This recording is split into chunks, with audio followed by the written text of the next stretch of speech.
yes, you absolutely should find yourself a mentor, be humble, talk to other people. And as your career goes on, so, God spares, you network with somebody, you get on the job. Now that you're on the job, continue to network with people. And these people need to do the same thing. We need to continue to pay it forward, network with each other. Enchanted Sky Media.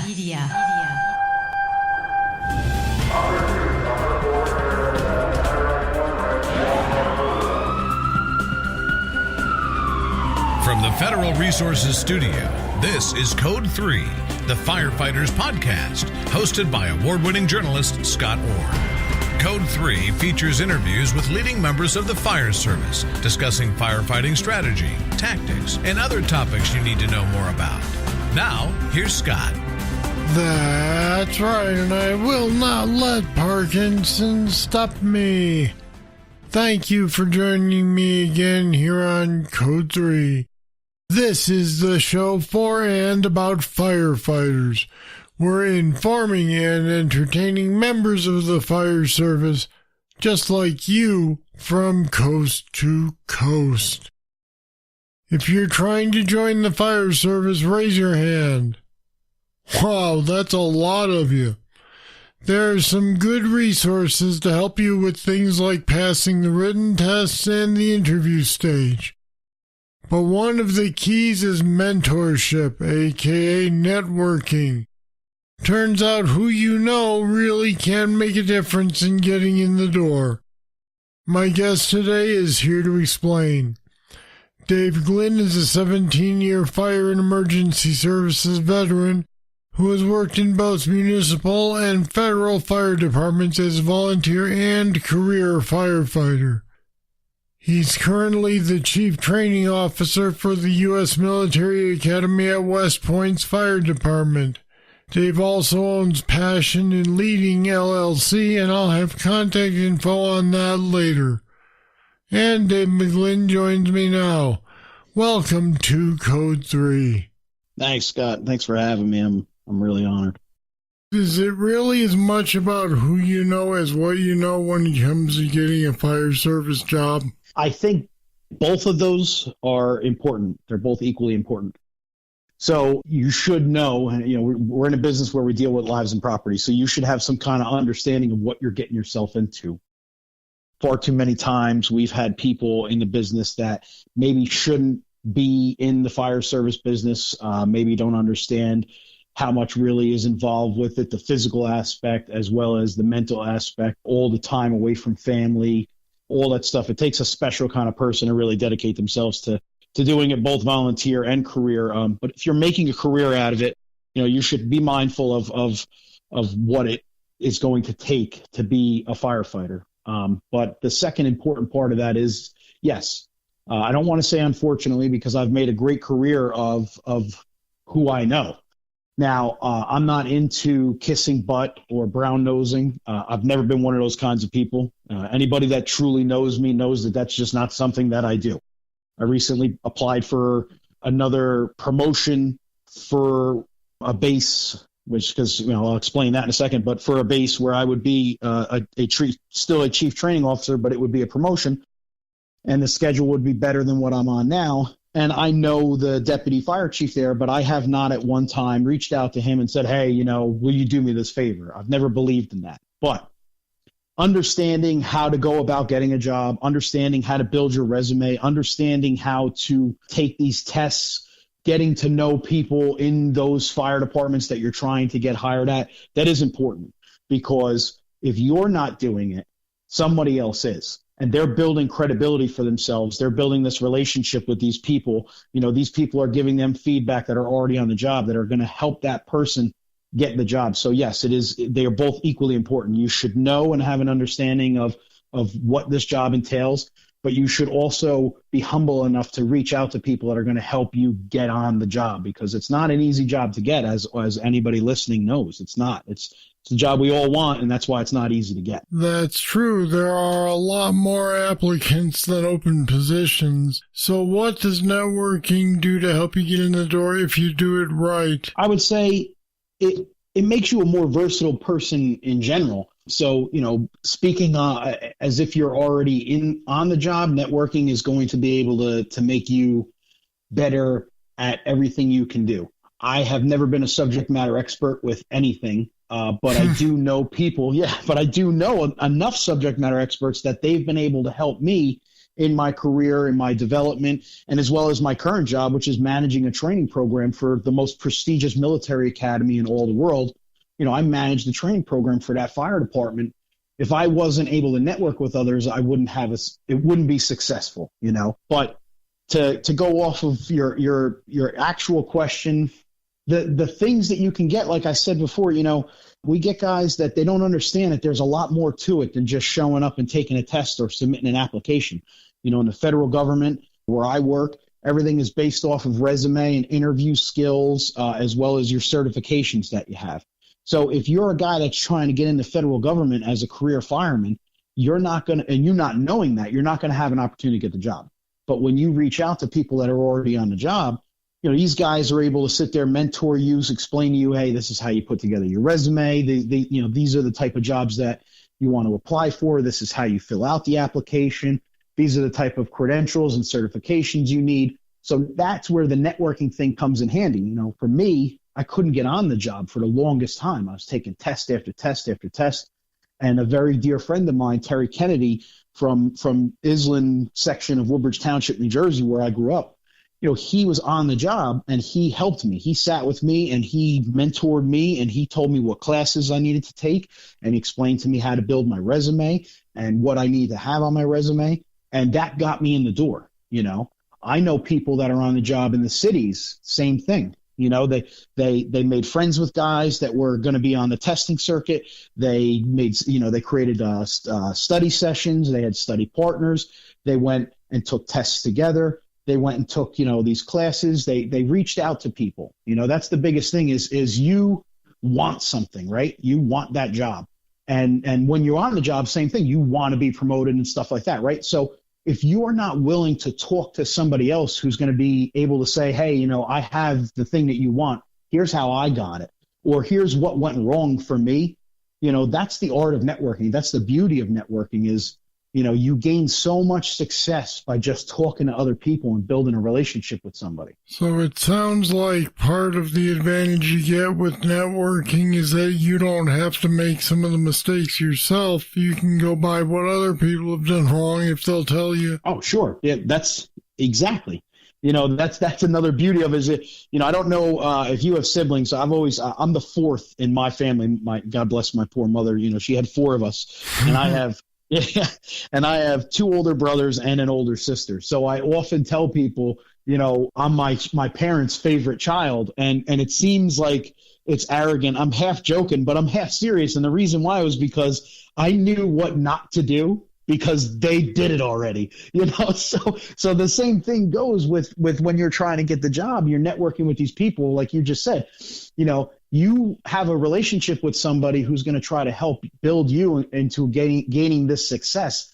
They're already going to tell you, like, hey, like when you go on the interview, the chief or whoever else isn't going to want to hear this, or they're going to want to hear more about this. So make sure that you expose those attributes, because everybody at the end of the day, we're all persons. Okay. We're all people. So everybody has a personality.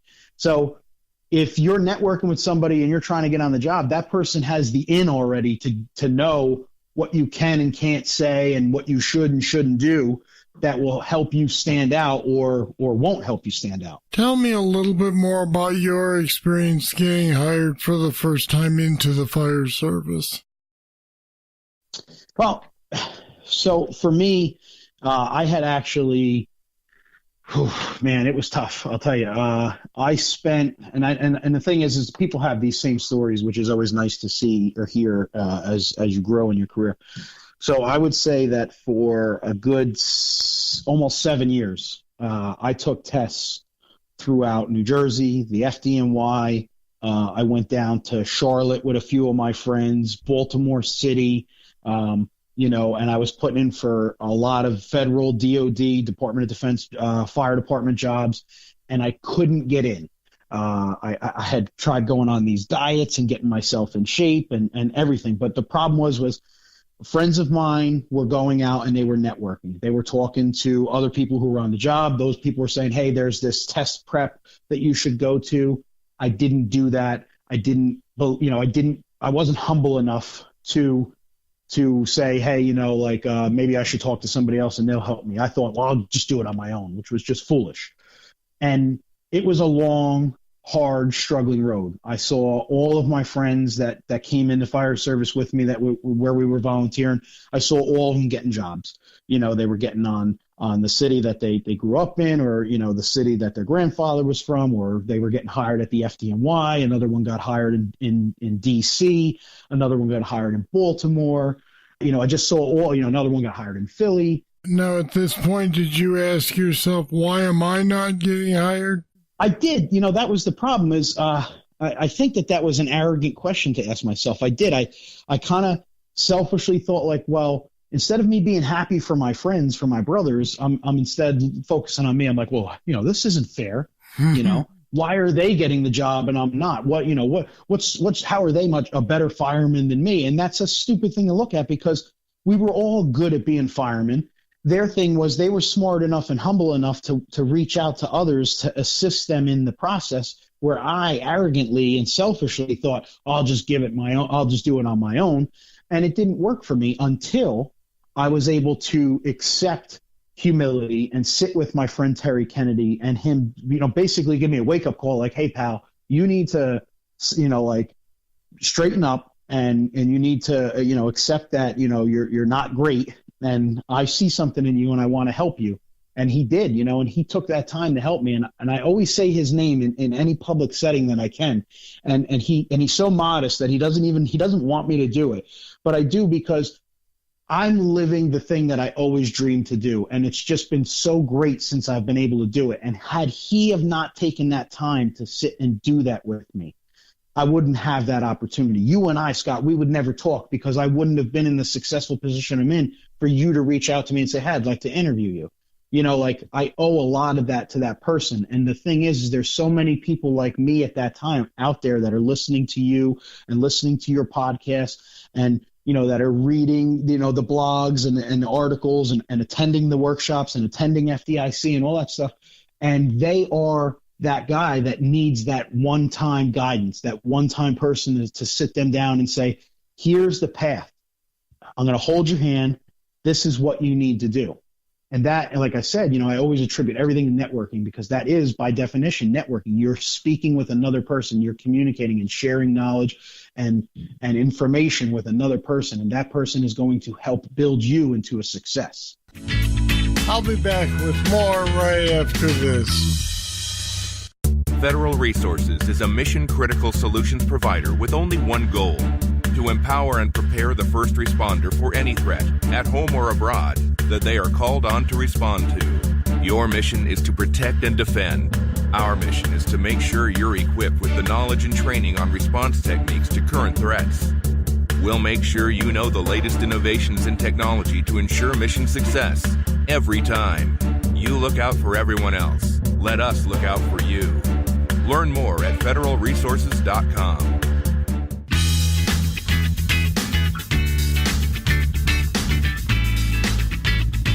How do we find a mentor or somebody to start networking with? The beauty of mentors is they come from anywhere. So I've been fortunate in my career that I've had mentors that I've never even worked with. I've had mentors that I did work with. A way that I would go about it is, if you're looking, if this is specific to you wanting to get the job, I would reach out to a person who is on the job already, a person who is, who has already worked for the department that you're trying to work for, or, is already in the system. I would reach out to them. I would dedicate myself to being humble enough to listening to what they have to say, because what you have to understand is you're asking someone else to take time away from their day to work with you. And essentially they're working on you, because mentoring is a long-term thing. It's not just an in the moment thing.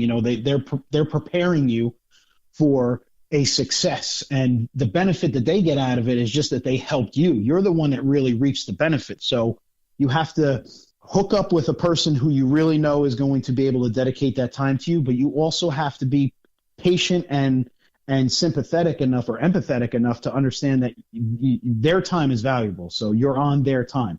So whatever they say and how they're guiding you, you have to be really willing and open-minded to listening to that. Do you find that members of the fire service are more willing to help than maybe other businesses? Sure. I don't want to talk ill about other businesses. We have, our brothers and sisters in blue with the police department. I would say they're pretty synonymous to the loyalty that we have in the fire service.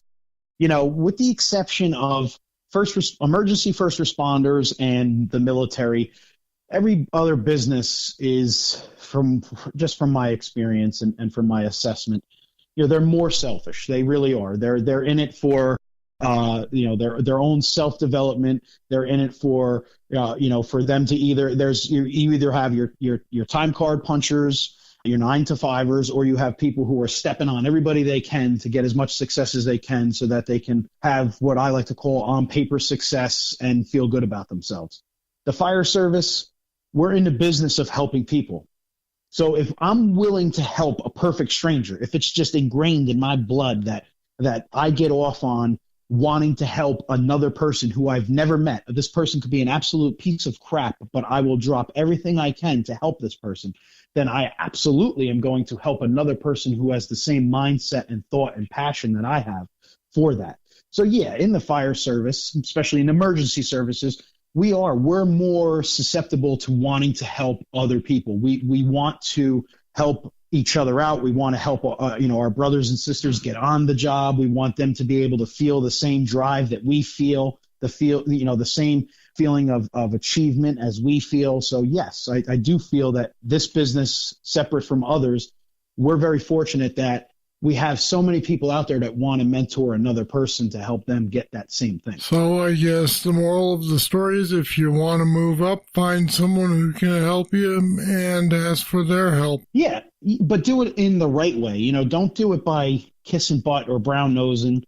Don't be the chief's pet, because that's going to get you nowhere. Even if it got you promoted, none of your people are going to follow you because they're going to know you did it the wrong way. You do it because you really want to make a difference. You want to be in a position to make a difference, make a cultural change and all that, but also trying to get on the job. You want that job, like I said early in when we first started this out, it takes a special kind of person to do what we do. So if a person really wants this job, not because we make great money, because we don't, or that we have the best retirement, because we don't, it's just because, hey, I'm going to volunteer anyway. If I can get paid for it, how awesome is that? That's really that's the guy I want working with me. And, yes, you absolutely should find yourself a mentor, be humble, talk to other people. And as your career goes on, God spares you, network with somebody, you get on the job. Now that you're on the job, continue to network with people. Reach out to people from like how you have when you started your show, from coast to coast, things like what you're doing, Scott, your podcast, we're spreading a message to people. We're networking with people, and these people need to do the same thing. We need to continue to pay it forward, network with each other. And I have my friend Chris Baker says, it's what we do. And I love that he says that, because it really is, it's what we do.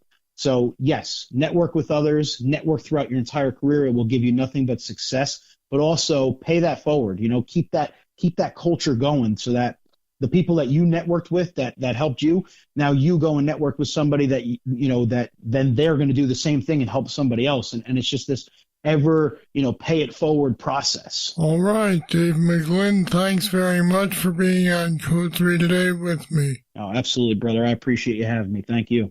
And we put more information about what you need to know about networking and passion in leading Dave's company on our website at code3podcast.com/networking.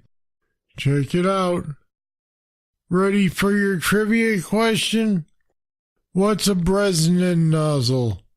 I'll have the answer right after this. If you like Code 3, you'll love the Code 3 Bull Session. It's more discussion with our guests on any topic. Sometimes it's serious. Anywhere from 14 to 18,000 volts of electricity shot into my right hand and exited my right leg and right arm. Spent about 4.5 months in a burn unit. Sometimes it's not so serious. And once again, I refer to the late Chief Municipal. I can remember when his book first came out, Fireground Command, there were people that were ready to hang him in effigy. And nowadays, we refer to him as St. Bruno. But it's only available to patrons of Code 3. Find out what you've been missing. Go to code3podcast.com/support. Pledge just $10 a month to support Code 3, and you'll get immediate access to all the Bull Sessions in our library and future interviews as we post them. Become a patron today. Now the trivia answer. A Bresnan nozzle is an old-school appliance used to fight basement fires. It's named for FDNY Battalion Chief John Bresnan, who helped design it. The nozzle has 9 holes in it. They produce a water stream that goes up, down, and out all at the same time and in a spinning motion. It's also called a cellar nozzle, and it was designed to be used in hard-to-reach basement fires where you couldn't advance a line down the stairs from the interior. Instead, crews would cut a hole in the floor to provide access to the basement, then lower the cellar nozzle into the opening to knock down the fire. All right, that's it. That's all for this edition of Code 3. I'm always looking for your comments on the show. Just email me, scott@code3podcast.com. Thank you for listening. I'll be back next time with more, and I hope you'll join me. I'm Scott Orr, and until then, stay safe. Code 3 is made possible through the generous support of Federal Resources. Visit them at federalresources.com. This show is a production of Enchanted Sky Media. To contact us, get more information on today's show, or to subscribe to the podcast, go to code3podcast.com.